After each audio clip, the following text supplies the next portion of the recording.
Hello friends, welcome to Books and More.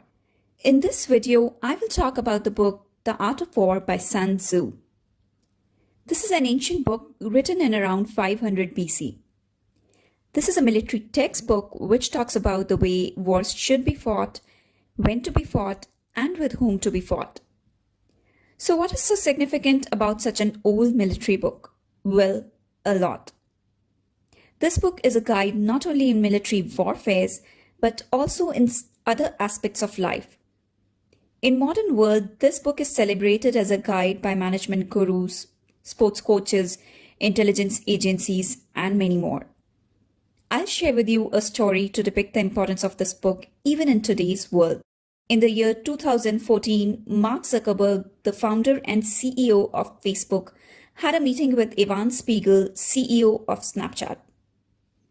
After the meeting, Evan Spiegel of Snapchat was left almost unsettled. During the meeting, Zuckerberg had told Spiegel that Facebook was working on an app which was almost similar to Snapchat, and that app would soon be launched in the market. So it was basically like Facebook was moving to crush Snapchat. Next thing Evan Spiegel did was that he purchased the copies of the book The Art of War for each of his employees to make them think about the level of ruthless competition they were going to give to Facebook. Snapchat is still thriving in the market.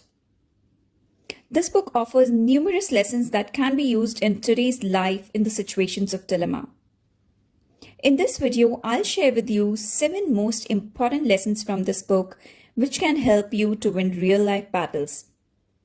So let's get started. The first important lesson is choose your battles.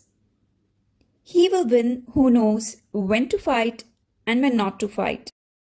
In your daily life, some personal battles always keep going on, like struggle to get up early in the morning, going to the gym daily, to learn a new language or to read a new book, and many good habits you want to develop. But due to some limitations, you are not able to do. According to this book, you have to pick your battles when you see that there is a clear advantage. Now, what does it mean? Self-improvement is not just a matter of sheer willpower.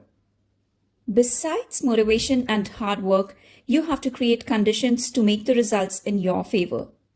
Like, if you want to hit the gym early morning, just making a plan of getting up early is not enough. You will have to take appropriate moves like sleeping early, which will make getting up early easier for you.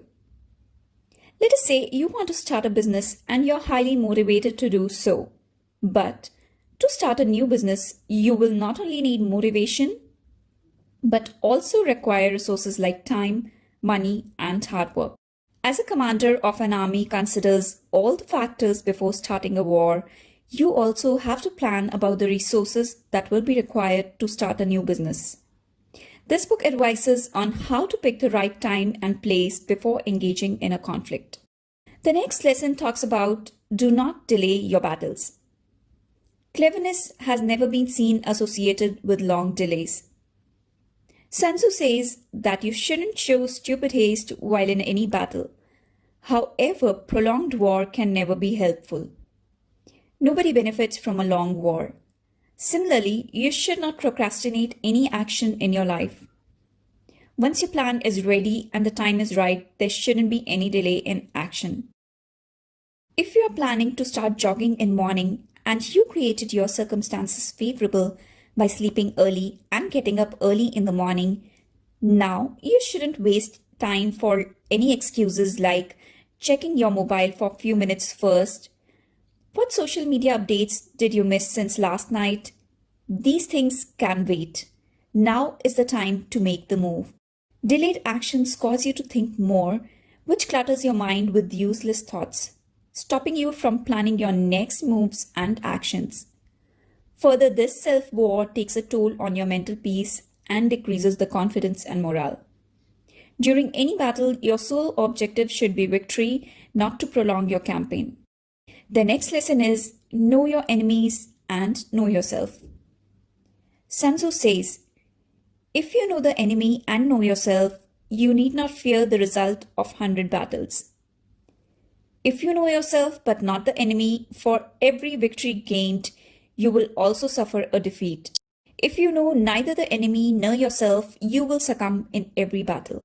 The most important lesson the book delivers is that information matters a lot.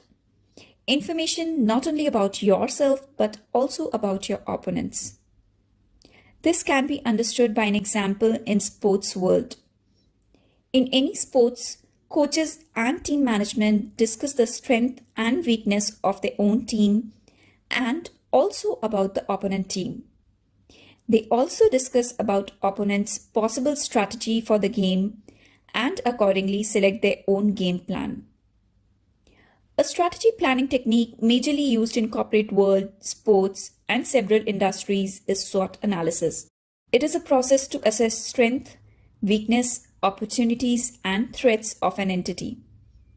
This is a technique to do objective analysis of any person, company, or team. Based on this analysis, planning can be done in advance. Your areas of strength and weakness can be identified, and the required actions can be taken to improve before someone can misuse them. Next takeaway is calculate all your actions. The general who wins a battle makes many calculations in his temple ere the battle is fought.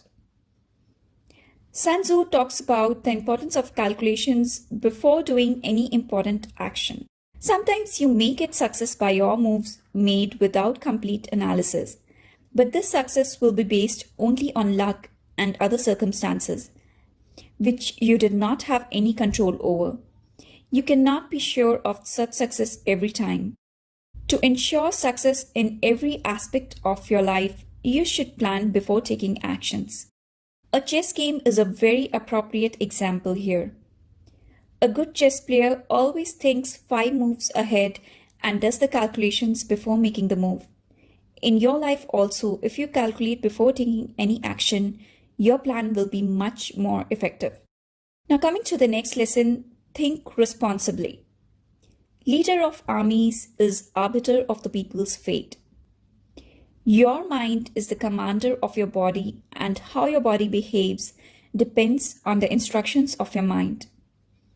The mind is in motion all the time, and it makes the body take actions accordingly. Say you want to purchase a new car, your actions must be planned and coordinated towards the desired goal. You may have to make savings to finance the car. You may also need to cut some other unnecessary expenses to save money.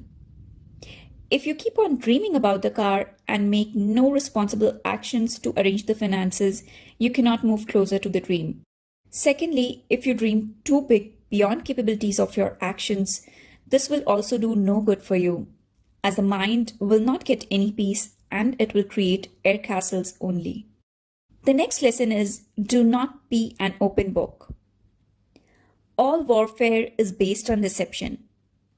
This may seem a bit sinister, but this is a very foresighted lesson. Your vulnerability has a price and has a market value also. You have to create a balance in how much to reveal. Business companies don't discuss their plans openly. Any company that comes with new innovation captures the market first. Soon the other companies follow and launch similar products, but first company to launch the product always have an added advantage, as they got longer time to plan things and they can plan their next steps. Similarly, if you are predictable in your life, your actions can be easily guessed. In life, some level of unpredictability is always required to keep your opponents confused. You being unpredictable makes others keep guessing about your next move. It gives you an upper hand of being able to make the first move and take the higher ground first. The last lesson is always be prepared. Rely not on likelihood of the enemy's not coming, but on our own readiness to receive him. In your life, you cannot control external factors. You can only make advanced preparations to face them.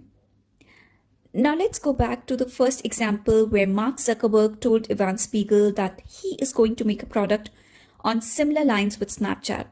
Ivan Spiegel might have or might not have thought about this, but still he was prepared. He also prepared his employees for the tough competition and they fought and survived. These were the 7 major takeaways from the book. I hope you found this valuable. Hit like and share because that really keeps us going. Please subscribe to Books and More so that you don't miss on the latest videos. If you have any specific topics or books you want to discuss about which you think may be helpful or inspires you, please do tell us in the comments section. Thanks for watching.